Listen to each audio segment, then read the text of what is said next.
Shine परिवार के आप सभी कस्टमर, सभी एसोसिएट, आप सभी को Rashid Naseem, chairman shine group का प्यार भरा नमस्कार। ये सूचना जो आप सभी लोगों के लिए प्रेषित की गई है, इस सूचना का तात्पर्य सिर्फ इतना सा है कि हमारा कोई भी कस्टमर, चाहे वो लीगल में गया हो और चाहे लीगल में ना गया हो, हर एक कस्टमर को उसका जायज पैसा पहुंचे, बगैर किसी तकलीफ, बगैर किसी परेशानी के। हर कस्टमर जिसने शाइन में निवेश किया है, चाहे वो लीगल में हो और चाहे लीगल में ना हो, उसे उसका पैसा मिले, यही हमारा भी उद्देश्य है और यही कानून का भी उद्देश्य है। पिछले 1 तारीख के बाद से लेकर के न जाने कितने तरह के कंफ्यूजन, न जाने कितने तरह के अफवाहों का बाजार गर्म करके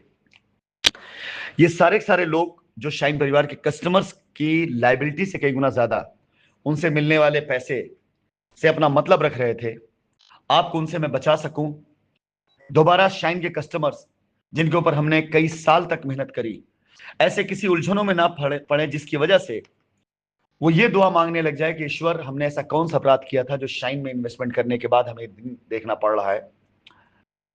ऐसी कई चीजों से आपको बचाने के लिए मैं लगातार दिन रात प्रयासरत रहा हूं। मुझे कई लोगों ने इन चीजों को करने से मना भी किया, लेकिन मैं ये जानता हूं कि शायद हो सकता है कि मेरी इन आदतों से या मेरी इस तरह की बातों से कुछ लोगों को ठेस पहुंचती हो, लेकिन ज्यादा से ज्यादा लोग ऐसे हैं जिनको इसका फायदा मिलता है। तो मैं उन सभी लोगों को जो मुझे रोक रहे हैं, जो मुझे मना कर रहे हैं कि अब आपका काम खत्म होता है, कंपनी, कानून, कस्टमर, ये सब के सब एक प्लेटफॉर्म पर आ चुके हैं और इन्हें अपना काम करने दें। कानूनी काम में किसी प्रकार कोई बाधा ना पड़े, कस्टमर कहीं परेशान ना हो और कंपनी हम दोबारा खड़ी कर सके, इसके लिए मैं आप लोगों से निरंतर अपनी वॉइस नोट के जरिए मिलता रहा हूं, मिलता रहूंगा। ये मेरा और आपका रिश्ता, शाइन परिवार के कस्टमर से शाइन परिवार के चेयरमैन का रिश्ता, हालात चाहे कितने अच्छे क्यों ना हो, चाहे कितने बुरे क्यों ना हो, वो कभी बदलेगा नहीं, एक जैसा ही रहेगा। किसी भी वजह से मैं आप सभी कस्टमर्स को ना अकेला छोड़ सकता हूं, ना आप कस्टमर्स के किसी नुकसान को होते देख सकता हूं। ये जो आदेश आया है, उस आदेश में ये कुछ कंडीशंस है जो क्लेम में लोग जा रहे हैं उनके लिए आवश्यक है। इसे थोड़ा एक्सप्लेन करना आपके लिए मुझे बहुत ज्यादा जरूरी है, ताकि आप अपने क्लेम को प्रॉपर पा सकें और कहीं आप साथ कोई गलती ना हो, जो गलती आप पहले करते चले आए हैं। ये प्रारूप आपको शायद दूसरे जरिए भी मिल चुका हो, आपके अधिवक्ता गण के जरिए मिल चुका हो। बस सिर्फ इसे 2 लाइन की बात कहनी है कि पिछले 4-5 सालों से जो मैं कहता चला आ रहा था कि अगर आपका पैसा कंपनी में गया है तो पैसा आपका सुरक्षित, आप उसके लिए टेंशन बिल्कुल मत लीजिए। आप लीगल में गए होंगे तो भी और नहीं गए होंगे तो भी आपका पैसा देना हमारी जिम्मेदारी है। ऐसा मैंने कौन सी गलत बात उस समय कही थी जो आज आदेशों के बाद आपके सामने देखने को नहीं मिल रहा है। अगर आपने अपना पैसा किसी और को दिया है तो उस व्यक्ति का भी नाम, उस व्यक्ति को भी अपने क्लेम में शामिल करना आपकी आवश्यकता है। और ये मुहिम मैंने चलाई थी और इस मुहिम के तहत न जाने कितनी एप्लीकेशंस आप लोगों ने मूव किया था जो पैसा आपने किसी और को दिया था। आज आप देख लें कि आपकी कंडीशंस में वो सारी चीजें आ रही कि नहीं आ रही, क्योंकि ये कानूनन ये जरूरी है। और मैं कानून को जानता था और मैं कानून जानता हूं। मुझे पता है कोई भी इस तरह का फाइनेंशियल क्लेम जब होता है तो उन फाइनेंशियल क्लेम में कई तरह के लोग ऐसे होते हैं जो बाहर से मैनिपुलेशन करते हैं। तो कानून ने एक रास्ता दिया है, जिसका पैसा इन्वेस्ट है उसके लिए भी और जिसके नाम पर इन्वेस्ट उसके लिए भी। बोथ पार्टी इंटरेस्ट, यानी कंपनी के साथ भी जो देनदार है और देना चाहता है वो आपका पैसा आपको वापस कर ले जाए, गलत तरीके से उसको ब्लैकमेल करके उसे खत्म ना कर दिया, क्योंकि अगर कंपनी खत्म हो गई तो आपका पैसा खत्म हो जाएगा। तो कानून बोथ पार्टी इंटरेस्ट पे चलता है, यानी दोनों पक्षों का हित हो, ताकि दोनों पक्ष को हित से आप लोगों का केस खत्म हो, क्लेम खत्म हो। आज आपके सामने जो प्रारूप आ रहा है उस प्रारूप को मैं आपको पहले बता चुका हूं, लेकिन अब इसे कानूनी मान्यताओं के साथ आपके सामने रखा जा रहा है, जिसे अक्षरशः उसका पालन करने पर आपका क्लेम पूरी तरीके से खड़ा रहेगा। मेरा प्रयास यहां के बाद से आप सभी लोगों के लिए खत्म होता है जो लीगल में गए हैं। यहां जिम्मेदारी आपकी शुरू होती है और यह प्रयास पहले दिन से जो मैं कर रहा था कि अगर आप केस में गए हैं तो पैसा यदि आपने किसी और को दिया है तो उसे भी अपने साथ इन्वॉल्व करें। आप में से बहुत से लोगों से एफआईआर, कंप्लेन, उन लोगों ने करवाया जिन्होंने आपका पैसा लिया और कंपनी तक पहुंचाया कि नहीं पहुंचाया इसका कोई सबूत नहीं दिया, और सीधा डायरेक्ट कंपनी तक इशारा कर दिया कि जाइए एफआईआर करिए तब पैसा मिलेगा आपका। जब हमने आपसे कहा कि इस पैसे का प्रूफ दे, तो आपने उनसे बात करके जब हमें एक सूचना दी कि उनका कहना है हमने कंपनी को पैसा दे दिया, जब आवश्यकता पड़ेगी तो हम सबूत दे देंगे। अब आवश्यकता पड़ रही है, बगैर ये सारे सारे डिटेल दिए हुए जो आपसे मांगा गया है अपने क्लेम को नहीं खड़ा कर पाएंगे। इसके लिए आपसे अनुरोध है, ना काहू से दोस्ती ना काहू से बैर की नीति पे चलते हुए ये सारी डिटेल जो आपसे मांगी गई है इसे सही सही दीजिएगा, और दीजिएगा जरूर, क्योंकि 500-550 एफआईआरों की वजह से आज जो 4-4.5 साल तक का दिन देखना पड़ा शाइन परिवार के हर एक कस्टमर को।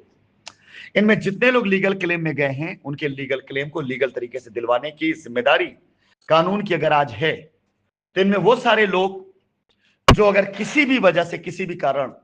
किसी और के बहकावे में आकर के जिन्होंने कंपनी पर एफआईआर कर कंपनी का रास्ता रोका, अगर वो अपना क्लेम नहीं खड़ा कर पाएंगे तो हम उनका क्लेम खड़ा करने के लिए उन्हें नोटिस जरूर कराएंगे, ताकि वो आकर बताएं अगर उनका क्लेम सच्चा है लेके जाएं, और अगर उनका क्लेम सच्चा नहीं था तो यहां मुझे बोलना नहीं चाहिए, लेकिन बोल सिर्फ इसलिए रहा हूं कि मैं जानता हूं मेरा कस्टमर बेगुनाह था, मैं जानता हूं मेरा कस्टमर एफआईआर नहीं करना चाह रहा था, लेकिन जिन लोगों ने खुद को बचाने के लिए आपका पैसा अपने पास रख करके 4 साल तक आपको घुमाया, अगर आज उनकी वजह से, उनके बोले गए झूठ की वजह से अगर आप क्लेम नहीं खड़ा कर पाएंगे, तो मैं Rashid Naseem chairman shine group आपसे वादा कर चुका हूं कि अगर आखिरी कस्टमर तक उसका पैसा पहुंचे, ये मेरी जिम्मेदारी है, तो आखिरी हुए अपराध तक, आखिरी की गई गलती तक जो लोग इसमें इन्वॉल्व उनको सजा मिले, ये भी मेरी जिम्मेदारी है। उसके लिए मुझे चाहे कितना भी विरोध क्यों ना झेलना पड़े, उसके लिए चाहे कितना भी लोग मेरे खिलाफ क्यों ना होने लग जाएं, उसके लिए चाहे कितना भी मेरे बारे में मीडिया में झूठी खबरें क्यों ना फैलाई जाएं, मैं जब तक आखिरी कस्टमर को उसका पैसा नहीं मिल जाता, चाहे वो कंपनी में आया हो चाहे वो किसी एसोसिएट को दिया गया हो, तब तक मैं खामोश नहीं बैठने वाला हूं। आप सभी कस्टमर शाइन परिवार की ताकत थे, है। हमने इतने साल तक अपनी इज्जत की लड़ाई लड़ी है। आज जजमेंट आ जाने के बाद आपका पैसा मिले आपको, इससे बड़ी खुशी हमारे लिए कुछ और नहीं हो सकती है। चाहे आप लीगल में हो चाहे आप लीगल में ना हो, आपको आपका पैसा मिलेगा, यह साबित होगा कि कंपनी पैसा लेकर कहीं बाहर नहीं गई थी। आपको आपकी जमीन मिलेगी, यह साबित होगा कंपनी भागी नहीं थी। आप सभी कस्टमर चाहे लीगल में रहे हो चाहे लीगल में ना रहे हो, आपको आपकी कमाई वापस लौटे ब्याज के साथ, तो यह साबित होगा हिंदुस्तान में कि शाइन सिटी ईमानदार कंपनी थी। आज मेरा प्रयास इन चीजों के लिए है, आपका पैसा आपको मिले, आप संतुष्ट हो, कंपनी का नाम जो खराब हुआ वो सही हो, कानून ने जितने साल तक काम किया है उसका सम्मान बढ़े। आज मेरा प्रयास इन चीजों के लिए है, और इन चीजों में अगर हम जीत गए तो न जाने कितने वो लोग जिन्होंने आपके पैसे के नाम पर, जिन्होंने कंपनी को ब्लैकमेल करने के नाम पर, मुकदमा लड़ने के नाम पर, रेट डलवाने के नाम पर जिन्होंने पैसा खाया और खिलाया है, उनकी हार होगी। उनकी हार होने का मतलब है हिंदुस्तान में एक बार फिर से बवंडर फैलना इस बात को लेकर कि अगर शाइन सिटी अपना पैसा दे सकती थी 4 साल पहले, अगर शाइन सिटी में निवेश किए गए लोगों की संख्या यही थी, तो वो क्या था जिसे लोगों ने एक हवा बना दिया था। फिलहाल ये सारी डिटेल्स आप सभी पढ़े लिखे हैं, आसानी से पढ़ सकते हैं कि आपको क्या क्या देना है।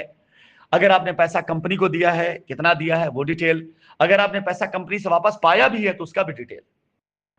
आपने पैसा कैश में भी दिया है तो उसका भी डिटेल, कैश किसको दिया उसका भी डिटेल,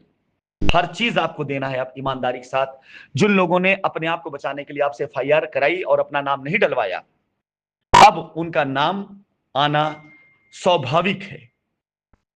चलिए, ये सारी जानकारी लीगल वालों के लिए है, इसलिए जो लोग लीगल में नहीं गए वो बिल्कुल परेशान ना हो, थोड़ा सा सब्र करिए।